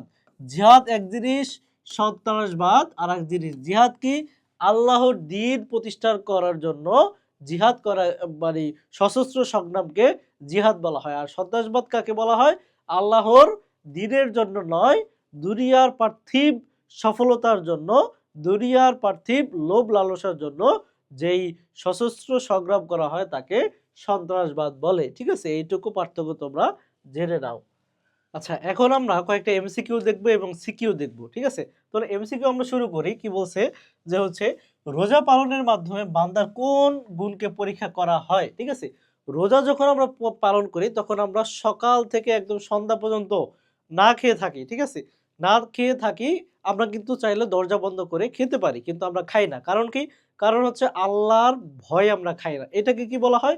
এটাকে বলা হয় হচ্ছে তাকওয়া। ঠিক আছে, আল্লাহ আমাদের তাকওয়া দেখে, আমাদের খোদা ভীরুতা দেখে যে হচ্ছে আমরা কতটা আল্লাহর ভয়ে আমরা এই খাওয়া এবং মানে পাপাচার এবং কামাচার থেকে আমরা দূরে থাকি। ঠিক আছে, তাহলে অ্যান্সার হবে কোনটা? সি। এই দেখো সি নম্বর অ্যান্সার আছে। তারপর আছে রোজা মানুষকে কি হতে বিরত রাখে? রোজা, রোজা এটা কিন্তু নামাজ না, রোজা। ঠিক আছে, রোজা কি কি? কাম ক্রোধ থেকে বিরত রাখে, লোভ লালসা থেকে বিরত রাখে এবং পাপাচার ও অনাচার থেকে বিরত রাখে। তাহলে অ্যান্সার হবে কোনটা? 1, 2 ও 3। ঠিক আছে, তাহলে অ্যান্সার হচ্ছে ডি। তারপর আমরা দেখি ইসলামের দ্বিতীয় রুকন কোনটি, যেটা তোমাদেরকে বারবার বলেছিলাম। ঠিক আছে, বানাল ইসলাম ও খামসা, শাহাদাতু আল্লা ইলাহা ইল্লাল্লাহ মুহাম্মাদুর রাসূলুল্লাহ। তারপরে কি? আকিমুস সালাহ। ঠিক আছে, তাহলে সালাতটা হচ্ছে দ্বিতীয় রুকন। ঠিক আছে, তাহলে এটা হচ্ছে অ্যান্সার হবে এ। তারপর আমরা দেখি মহানবী সাল্লাল্লাহু আলাইহি ওয়াসাল্লাম কোন ইবাদতকে ঈমান ও কুফরের মধ্যে পার্থক্যকারী হিসেবে অভিহিত করেছেন। ঠিক আছে, যে মহানবী সাল্লাল্লাহু আলাইহি ওয়াসাল্লামের হাদিস আছে যে ঈমানদার, মুমিন এবং কাফেরের মধ্যে পার্থক্য হচ্ছে মুমিন হচ্ছে নামাজ পড়ে আর কাফের হচ্ছে নামাজ পড়ে না। তাহলে পার্থক্যকারী কোনটা? সালাত। ঠিক আছে, তাহলে এখানে অ্যান্সার হবে হচ্ছে সি নাম্বার। তারপর দেখো একজন অধীনস্থ কর্মচারীকে দৈনিক কতবার ক্ষমা করা যেতে পারে। ঠিক আছে, এক হাদিসে রাসূল সাল্লাল্লাহু আলাইহি ওয়াসাল্লাম বলেছেন যে একজন অধীনস্থ কর্মচারীকে দৈনিক মানে প্রতিদিন কমপক্ষে 70 বার মাফ করা যায়। ঠিক আছে, এরপরে এর মধ্যে তুমি কি করতে পারবে না? রাগ করতে পারবে না। তাহলে কয়বার? 70 বার। এটা হাদিসের কথা। তারপর দেখো কি বলছে, সিয়াম সাধনার ফলে সমাজের লোকদের মাঝে সৃষ্টি হয়। মানে সিয়াম বলতে কি বোঝায়? রোজাকে বোঝায়। রোজার ফলে কি হয়? শান্তি শৃঙ্খলা প্রতিষ্ঠা হয়, সহানুভূতি ও সহমর্মিতা বাড়ে, আত্মিক উৎকর্ষ বাড়ে। তাহলে কি হবে? 1, 2 ও 3। ঠিক আছে, ডি নম্বর উত্তর। তারপর দেখি কোন ইবাদতটি মানব মনে আল্লাহর ভীতি সৃষ্টি করে, আল্লাহর ভয় সৃষ্টি করে? কি? সাওম। ঠিক আছে, মানে কি? রোজা। রোজা আল্লাহর রোজার সময় কিন্তু আল্লাহর ভয়ের কারণে আমরা কি করি না? আমরা খাই না, আমরা পানাহার করি না। আমাদের সামনে খাবার থাকে কিন্তু আমরা খাই না। ঠিক আছে, তাহলে এটা কি হবে? সওম। তারপর কি আছে? জিহাদ শব্দের আবিধানিক অর্থ কি? জিহাদ শব্দের আবিধানিক অর্থ হচ্ছে পরিশ্রম করা। ঠিক আছে, পরিশ্রম করা। তারপর দেখি সকল ইবাদতের মূল উদ্দেশ্য কি? সকল ইবাদতের মূল উদ্দেশ্য হচ্ছে আল্লাহর সন্তুষ্টি অর্জন করা। আল্লাহ তাআলা আমাদের প্রতি যাতে রাজি খুশি হয়, এটাই আমরা চাই। তারপরে আছে দ্বীনি ইলম বলতে কি বোঝায়? একটা হচ্ছে ইলম হচ্ছে দুই প্রকার, হচ্ছে ইলমুদ্দীন আর একটা হচ্ছে ইলমুদ দুনিয়া। ঠিক আছে, ইলমুদ্দীন হচ্ছে কুরআন, হাদিস, ফিকহ, তাফসীর ইত্যাদির জ্ঞান। আর এগুলো সবই কি? পদার্থ, ভূগোল যা আছে এগুলো সবই হচ্ছে ইলমুদ দুনিয়া। এগুলো হচ্ছে দুনিয়ার কল্যাণের জন্য এগুলো পড়া হয়। তারপরে আছে দেখো যে কিসের মাধ্যমে দৈহিক, মানসিক ও আত্মিক প্রশান্তি লাভ করে? এটা কি? সাওমের মাধ্যমে দৈহিক, মানসিক ও আত্মিক প্রশান্তি লাভ করে। তারপর আছে বিজ্ঞ আলিম আব্দুল করিম সাহেব ইসলাম বিরোধী নানা মানুষের প্রশ্নের জবাব ইসলামিক জ্ঞানের মাধ্যমে যৌক্তিকভাবে প্রদান করেন। তিনি কোন ধরনের জিহাদ করেন? তিনি জিহাদে কাবীর করেন। ঠিক আছে, তিনি বড় ধরনের কলম মানে যৌক্তিকভাবে উত্তর দেয়, জবাব দেয়, ঠিক আছে। এটা কি জিহাদে কুবরা, মানে কি বড় জিহাদ, ঠিক আছে, বা কাবীর, জিহাদে কাবীর। তারপরে আছে দেখো যে যাকাতের মাধ্যমে প্রতিষ্ঠা হয়, কি কি প্রতিষ্ঠা হয়? সামাজিক সৌহার্দ্য প্রতিষ্ঠা হয়, ঠিক আছে, সামাজিক নিরাপত্তা প্রতিষ্ঠা হয়, ঠিক আছে, ঠিক আছে, পার্থিব বৈষম্য, এটা কি পার্থিব বৈষম্য প্রতিষ্ঠা হয় নাকি বৈষম্য আরো কমে? পার্থিব বৈষম্য আরো কমে, তাহলে এই 3 নম্বরটা হচ্ছে হবে না, তাহলে কোনটা হবে? 1 ও 2, তাহলে কত নম্বরে আছে? এ নম্বরে আছে, তাহলে অ্যান্সার হবে এ নম্বর। দেখো এই এ নম্বরে অ্যান্সার আছে। তারপর দেখো কোন ইবাদত অশ্লীলতা বর্জন করতে শেখায়, ঠিক আছে, ইন্না সলাতা তানহা আনিল ফাহশাই ওয়াল মুনকার, তাহলে কি নিশ্চয়ই নামাজ হচ্ছে কি এই অশ্লীলতা এবং ঘৃণ্য কাজ থেকে মুমিনকে বাঁচায়, ঠিক আছে, তাহলে এটা কি হবে? এটা হচ্ছে সালাত হবে। অ্যান্সার কোনটা হবে? ডি নম্বর অ্যান্সার। এই দেখো তোমাদের ডি নম্বরে অ্যান্সার দেওয়া আছে। তারপর দেখো রাসূল সাল্লাল্লাহু আলাইহি সাল্লাম কাকে দৈনিক 70 বার ক্ষমা করার জন্য উৎসাহিত করেছেন, ঠিক আছে, ক্ষমা করবে কে? মালিক করবে, কাকে করবে? শ্রমিককে করবে, ঠিক আছে, শ্রমিককে করবে, তাহলে এটার অ্যান্সার হবে হচ্ছে এ নাম্বার। তারপর দেখো আল্লাহ তাআলা বলেন সম আমার জন্য, আমি এর প্রতিদান দেব। হাদিসটি কোন গ্রন্থ থেকে নেওয়া হয়েছে, ঠিক আছে, as-সাওমু লি ওয়া আনা আযজি বিহি। as-সাওমু মানে কি? সম হচ্ছে রোজা, রোজা আমার জন্য, লি মানে কি? আমার জন্য, ওয়া আনা আযজি বিহি এবং আমি এটার কি করব? প্রতিদান দেব বা জাযা দেব, ঠিক আছে। এটা কিসের হাদিস? এটা বুখারী শরীফের হাদিস। তোমাদের যখন পড়াইছি তখন কিন্তু এটা আমি স্টার দিয়ে দিয়েছিলাম। দেখো এই যে এ নম্বর অ্যান্সার আছে। তারপর দেখো জিহাদের সর্বোচ্চ স্তর কোনটি? জিহাদের সর্বোচ্চ স্তর হচ্ছে স্বীয় নফসের সাথে জিহাদ করা। আমার এখন নামাজ পড়তে ইচ্ছা করতেছে না, আমি আমি কি করব? আমার মনের সাথে, আমার নফসের সাথে আল্লাহর ভীতির কথা চিন্তা করে আমরা কি করব? আমরা নামাজ পড়বো। এটাই হচ্ছে সবচেয়ে বড় জিহাদ। মানে নিজের নফস যেই ভালো কাজটা করতে চাচ্ছে না সেটা বাধ্য করে করানোটাই হচ্ছে সবচেয়ে বড় জিহাদ, ঠিক আছে। তারপর দেখো কি আছে জিহাদের আহ তারপর আছে তোমরা রুকুকারীদের সাথে রুকু করো, এই আয়াত দ্বারা কি বোঝানো হয়েছে? আমাদের কোরআনে একটা আয়াত আছে ওয়ারকাউ মা'আর রাকিঈন, ঠিক আছে, তোমরা কি করো? রুকুকারীদের সাথে রুকু করো, মানে কি?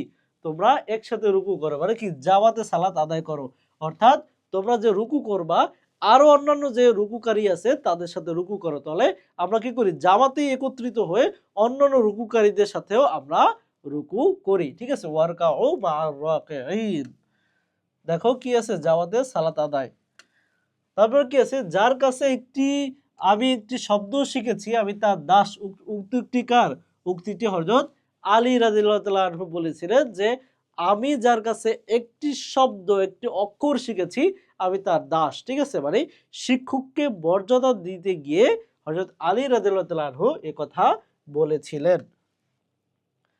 তারপরে দেখো কি আছে যে জাকাত হলো ইসলামের কি? ইসলামের সেতু বন্ধন। এখানে ধনী এবং দরিদ্রের মাঝে একটা সেতু বন্ধন করে, মানে একটা ভারসাম্য তৈরি করে। এর জন্য কি বলা হয়?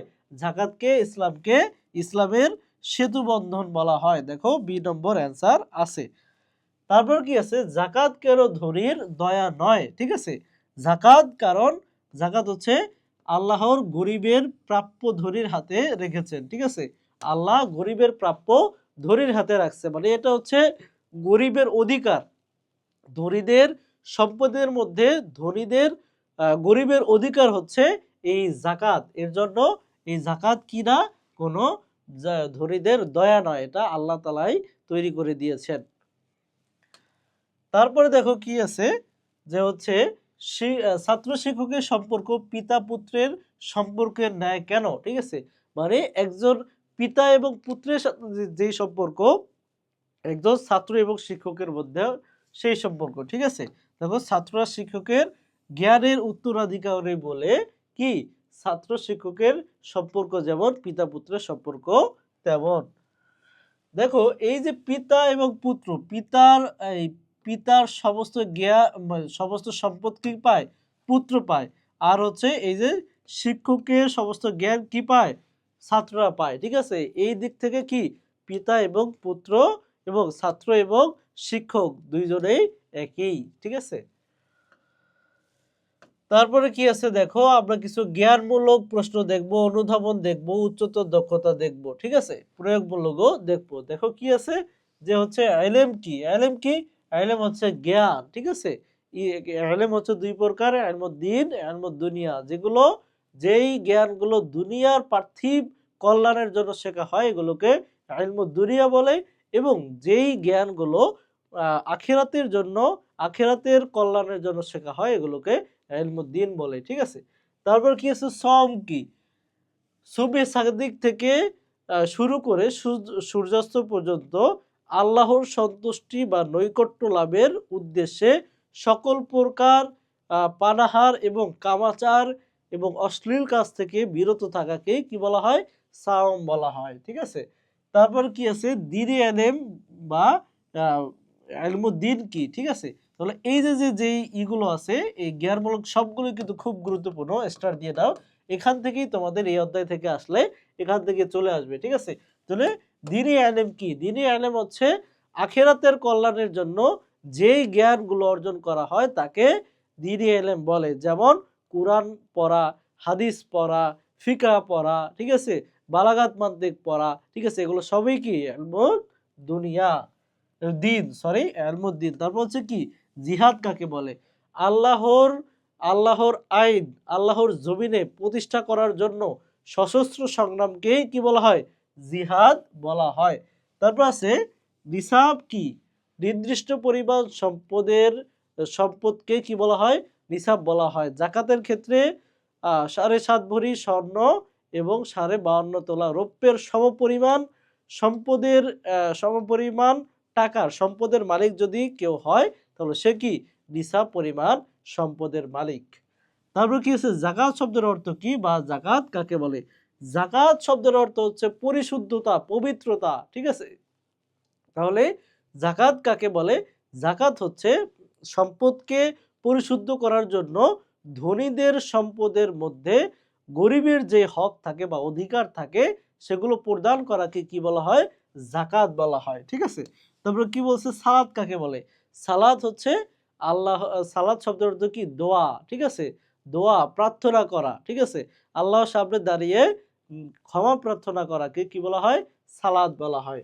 তারপর আছে হাদিস অনুসারে একজন অধীনস্থ কর্মচারীকে কতবার ক্ষমা করে দেওয়া কি দেওয়া যেতে পারে, ঠিক আছে, কয়বার, 70 বার একজন মালিক একজন কর্মচারীকে মাফ করে দিতে পারে। তারপর আছে অনুধাবন মূলক, অনুধাবন মূলক কত মার্ক, 2 মার্ক, এটা দুইটা স্টেপে লিখতে হবে, ঠিক আছে। কি বলছে সালাত কিভাবে মন্দ আচরণ থেকে বিরত রাখে ব্যাখ্যা করো, নিশ্চয়ই সালাত মানুষের অশ্লীল ও খারাপ কাজ থেকে বিরত রাখে ব্যাখ্যা করো, ঠিক আছে। কিভাবে, যে কিভাবে একটা সালাত বা একজন যে সালাত আদায় করে সালাতকারী সে কিভাবে অন্যায় আচরণ থেকে বিরত থাকে, কারণ যখন সে নামাজের মধ্যে দাঁড়ায় তখন আল্লাহর সাথে তার কথোপকথন হয়। প্রতিদিন 5 ওয়াক্ত নামাজে যার সাথে আল্লাহর কথোপকথন হয়, কথা হয়, সে কি কোনোদিন খারাপ কাজ করতে পারে, কখনোই পারে না। সে যদি মনোযোগী নামাজি হয়, তার নামাজ যদি কবুল হয়, সে কোনোভাবেই খারাপ কাজ করতে পারে না। তারপর কি আছে সালাতকে ঈমান ও কুফরের মধ্যে পার্থক্যকারী বলা হয়েছে কেন, বুঝিয়ে লেখো। কারণ সালাত যে পড়বে তার মধ্যে অবশ্যই কি থাকবে, ঈমান থাকবে। যে পড়বে না, আল্লাহর সাথে সাক্ষাৎ করবে না, আল্লাহর কাছে ক্ষমা প্রার্থনা করবে না, সে কখনোই মুমিন হতে পারে না, সে অবশ্যই কি, সে অবশ্যই কাফের। তারপর আছে হাদিসে কুপ্রবৃত্তির বিরুদ্ধে জিহাদ করাকে সবচেয়ে বড় জিহাদ বলা হয়েছে কেন, বুঝিয়ে লেখো। কারণ একটা মানুষ তার নিজের যেই কাজগুলো করতে মন চাচ্ছে সেগুলোকে না করা এবং যেগুলো করতে মন চাচ্ছে না সেগুলো করাকে কি বলা হয়, নফসের বিরুদ্ধে জিহাদ বলা হয়, ঠিক আছে। তাহলে এইটা হচ্ছে নিজের বিরুদ্ধে জিহাদ করা হচ্ছে সবচেয়ে বৃহৎ জিহাদ। আমি একটা তলোয়ার দিয়ে আরেকজনকে খুন করতে পারবো কিন্তু আমি কিন্তু আমাকে খুন করতে পারবো না, ঠিক আছে। তাহলে এই যে নফসের বিরুদ্ধে গিয়ে একটা কাজ করাকে কি বলা হয়, এই তোমার হচ্ছে নফসের বিরুদ্ধে জিহাদ বলা হয়। সাওমকে ঢাল বলা হয়েছে কেন, সাওম কিভাবে মানুষকে পাপ কাজ থেকে সুরক্ষা দেয়, ঠিক আছে। দেখো সাওমের সময় আমরা কি করি, রোজার সময় আমরা আল্লাহর ভয়ে, একমাত্র আল্লাহর ভয়ে কিন্তু আমরা কোনো পান করি না, আমরা কিছু খাই না, আমরা পাপাচারে লিপ্ত হই না, ঠিক আছে? তাহলে আল্লাহর ভীরুতার ফলে, আল্লাহর প্রতি তাকওয়া, আল্লাহর উপর বিশ্বাস থাকার ফলে কিন্তু আমরা এই কাজগুলো করি না, ঠিক আছে? তারপর বলছে ছাত্র শিক্ষকের সম্পর্ক হলো আত্মার সম্পর্ক, বুঝিয়ে লেখো। হ্যাঁ, ছাত্র সম্পর্ক শিক্ষকের যেই সম্পর্ক, সেটা যেই ইলম দেওয়া নেওয়া হয় সেটা হচ্ছে সিরা টু সিরা দেওয়া হয়, ঠিক আছে? তাহলে এর জন্য একজন ছাত্রকে কিন্তু একজন শিক্ষক শুধু পুঁথিগত বইয়ের মধ্যে সীমাবদ্ধ রাখে না, তাকে জীবনের প্রতিটি অধ্যায় শিক্ষা দেয় কিন্তু একজন শিক্ষক। সো ছাত্র শিক্ষকের সম্পর্ক হচ্ছে চিরদিনের এবং তাদের সম্পর্ক হচ্ছে আত্মার। জিহাদ ও সন্ত্রাসবাদ এক নয়, বুঝিয়ে লেখো। জিহাদ হচ্ছে আল্লাহর দিন, আল্লাহর জমিনে প্রতিষ্ঠিত করার জন্য সশস্ত্র সংগ্রামকে কি বলা হয়? আল্লাহর সন্তুষ্টি লাভের জন্য সশস্ত্র সংগ্রামকে জিহাদ বলা হয়। আর সন্ত্রাসবাদ কি? দুনিয়ার লোভ লালসার জন্য সংগ্রামকে কি বলা হয়? সশস্ত্র সংগ্রামকে সন্ত্রাসবাদ বলা হয়, ঠিক আছে? জাকাত কিভাবে মুসলমানদের মধ্যে সেতু বন্ধন রচনা করে? কিভাবে? ধনী যখন গরিবকে কি দেয়? জাকাত দেয়, তখন এই ধনী এবং গরিবের মধ্যে একটা সেতু বন্ধন তৈরি হয়, তাদের মধ্যে পার্থক্যটা দূর হয়, তাদের মধ্যে সহমর্মিতা দূর হয়, তাদের মধ্যে ভালোবাসা, সহমর্মিতা তৈরি হয়, তার মধ্যে ভালোবাসার সৃষ্টি হয়, ঠিক আছে? এইভাবে তারা কি করে? তাদের মধ্যে একটা সেতু বন্ধন তৈরি হয়। তারপর আছে জাকাত কেন ধনীর দয়া নয়? কারণ জাকাত হচ্ছে আল্লাহ তাআলার পক্ষ থেকে ধনীদের সম্পদে দরিদ্রের কি অধিকার, ঠিক আছে? তাহলে অধিকার কোনোদিন দয়া হতে পারে না, এটা আল্লাহ অধিকার দিয়ে দিয়েছে, মানে এটা ধনীদের কোনো দয়া নয়। তারপরে আছে হচ্ছে একটা ইসের মতো আছে, উদ্দীপকের মধ্যে মতো আছে, এবং এখান থেকে আমাদের গ এবং ঘ অর্থাৎ প্রয়োগ এবং উচ্চতর দক্ষতা অ্যান্সার করতে হবে। আমরা একটু পড়ি, ঠিক আছে? আমরা একটু পড়ি। তাহলে দেখো যে কি আছে, যে রুবিনা খাতুন একজন স্কুলের শিক্ষিকা, তার ব্যাংকে 2 লক্ষ টাকা এবং 6 লক্ষ টাকার স্বর্ণের অলংকার আছে। এ বছর শেষে তিনি অসহায় গরিবদের মাঝে 15,000 টাকা বিতরণ করেন। অপরদিকে রবিনার ছেলে রাশেদ 5 ওয়াক্ত নামাজ আদায় করে, কিন্তু কষ্টকর ভেবে এমন একটি ফরজ ইবাদত পালন অবহেলা করে যেটা রমজান মাসের সাথে সম্পর্কিত। বিষয়টি জানতে পেরে তার বাবা বলেন, এ মাসের ইবাদত পালন করা অত্যাবশ্যক। এর মাধ্যমে পারস্পরিক সহানুভূতি ও সহমর্মিতা সৃষ্টি হয়। কি বলছে? রুবিনা খাতুনের ইবাদতটি কি ধরনের, কি সঠিক হয়েছে? হ্যাঁ, তার ইবাদতটি সঠিক হয়েছে। রুবিনা খাতুন কি করছে? তার ব্যাংকে টাকা ছিল, এই টাকার স্বর্ণের অলংকার ছিল, এগুলার যেই হয়েছে হিসাব করে, যেই নিসাব পরিমাণ সম্পদের মালিক হওয়ার কারণে যে জাকাতটা এসেছে 2.5%, সেটা 15,000 টাকা সে কি করছে? সে দান করে দিয়েছে, সে গরিবদেরকে দিয়েছে, ঠিক আছে? তাহলে তার কি ইবাদতটি সঠিক হয়েছে। তারপরে কি বলছে? তারপরে এই উদ্দীপকটা একটু লিখবা এবং জাকাত নিয়ে একটু লিখবা, তারপরে তুমি কনক্লুশন টানবা, ঠিক আছে? রাশেদের অবহেলা করা ইবাদতটি চিহ্নিত করে তার বাবার বক্তব্যটি যথার্থতা বিশ্লেষণ করো, ঠিক আছে? রাশেদ কি করে? রাশেদ হচ্ছে নামাজ পড়ে, কিন্তু রমজান মাসে যে রোজা রাখতে হয় সে রোজা রাখে না। সো তার বাবা বলছে যে এই রমজান মাসের রোজা পালন করা কি অত্যাবশ্যক, অর্থাৎ আমাদের উপর ফরজ। এর মাধ্যমে পারস্পরিক সহানুভূতি ও সহমর্মিতা সৃষ্টি হয়, ঠিক আছে? তাহলে এই রাশেদের অবহেলিত ইবাদতটি হচ্ছে রমজান মাসে রোজা রাখা, এবং তার বাবার বক্তব্যটি সঠিক, ঠিক আছে? আমি সংক্ষেপে বলে দিলাম, তোমরা একটু বিস্তারিতভাবে লিখবা, তাহলে ফুল নাম্বার পাবা। তারপরে আমরা আর একটা উদ্দীপক পড়বো। দেখো কি বলছে। রাফি বলল, সমাজ থেকে সুদ উচ্ছেদ করার উপায় কি? আসাদ কুরআন মাজিদের উদ্ধৃতি দিয়ে বলে, ধনীদের সম্পদে দরিদ্রদের ও বঞ্চিতদের হক রয়েছে। সূরা আয-যারিয়াত। এই আয়াতের বাস্তবায়ন করতে পারলেই সুদী কারবার বন্ধ হয়ে যাবে। অন্যদিকে মুশফিক বলে, মহান আল্লাহর একটি ইবাদত রয়েছে যা নির্দিষ্ট 1 মাসের প্রশিক্ষণ, যার প্রতিদান আল্লাহ তাআলা নিজ হাতে দিবেন। এই প্রশিক্ষণের মাধ্যমে সুদী কারবার সহ অনৈতিক কাজকর্ম বন্ধ হবে। এ ব্যাপারে তার শিক্ষক বলেন, এই ইবাদতের সামাজিক গুরুত্ব অপরিসীম। কি বলছে গ নম্বরে? আসাদ কোন ইবাদতের দিকে ইঙ্গিত করেছে ব্যাখ্যা করো। আসাদ কি করছে? আসাদ হচ্ছে তোমার আসাদ কুরআন মাজিদে উদ্ধৃতি দিয়ে বলে ধনীদের সম্পদে দরিদ্রদের ও বঞ্চিতদের হক রয়েছে। এই আয়াত দ্বারা মূলত কি যাকাতকে ইঙ্গিত করা হয়েছে, যাকাত ইবাদতকে ইঙ্গিত করা হয়েছে। তুমি এই উদ্দীপকটা দিবা, তারপর যাকাত দিয়ে কিছু কথা লিখবা, কনক্লুশনটা আনবা, শেষ। ঠিক আছে। তারপরে ঘ নম্বরে কি বলা হয়েছে, উদ্দীপকে উল্লেখিত শিক্ষকের মন্তব্যদের যথার্থতা নিরূপণ করো। কারণ কিসের ইবাদতের সামাজিক গুরুত্ব অপরিসীম। কোন ইবাদতের? এই যে রমজানে সম পালনের সামাজিক গুরুত্ব আলোচনা করতে বলছে, তোমরা সামাজিক গুরুত্ব আলোচনা করবা, তাহলে শেষ হয়ে যাবে। ঠিক আছে। তারপরে আমাদের সর্বশেষ যে উদ্দীপকটা সেটা নিয়ে আমরা একটু আলোচনা করি। কি বলছে দেখো, নাসির প্রতিদিন এমন একটি ইবাদত পালন করে যা ঈমান মজবুত করে, আল্লাহর নৈকট্য অর্জনে সাহায্য করে। ইবাদতটি সম্পর্কে কিয়ামতের দিন সর্বপ্রথম হিসাব নেওয়া হবে। তাহলে কিয়ামতের দিন সর্বপ্রথম হিসাব নেওয়া হবে কোনটা?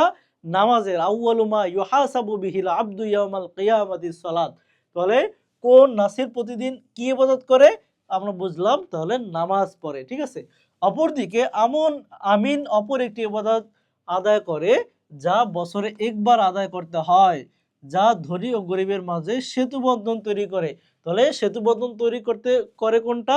যাকাত। ঠিক আছে, বছরে একবারে আদায় করতে হয়। তাহলে নাসিরের পালন কিন্তু ইবাদতটি সামাজিক গুরুত্ব, মানে হচ্ছে নামাজের সামাজিক গুরুত্ব ব্যাখ্যা করবা, যে নামাজে সকল ধনী গরিব একসাথে নামাজ কাজে কাজ মিলিয়ে নামাজ পড়ে, এতে মানুষের মাঝে সহমর্মিতা ভালোবাসা তৈরি হয়। ঠিক আছে, এবং মানুষের জীবনের একটা রুটিনের মধ্যে চলে আসে।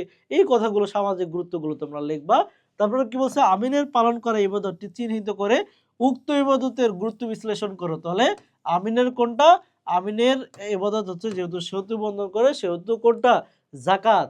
যাকাতের গুরুত্ব কি? যাকাত যদি দেয় তাহলে অর্থনৈতিক গুরুত্ব আছে, নৈতিক গুরুত্ব আছে, সামাজিক গুরুত্ব আছে, সবগুলো একটু একটু করে লিখবা। তাহলে কিন্তু তোমাদের এখানে পূর্ণ নাম্বার ইনশাল্লাহ তোমরা পাবা। ঠিক আছে। তাহলে আজকের এই উদ্দীপকের মাধ্যমে আমাদের তৃতীয় অধ্যায়ের যেই যে অধ্যায়টি রয়েছিল ইবাদত নিয়ে, এই ইবাদত অধ্যায়টা আমরা খুব সুন্দরভাবে শেষ করেছি। তোমাদের পরীক্ষা দেখবা এই যে আজকে যে এমসিকিউ এবং সিকিউ আমরা আলোচনা করলাম, এর মধ্য থেকে ইনশাল্লাহ আসবে। আগামী কোনো ক্লাসে তোমাদের সাথে আবারও দেখা হচ্ছে। সে পর্যন্ত ভালো থাকো, সুস্থ থাকো। আসসালামু আলাইকুম ওয়া রাহমাতুল্লাহ।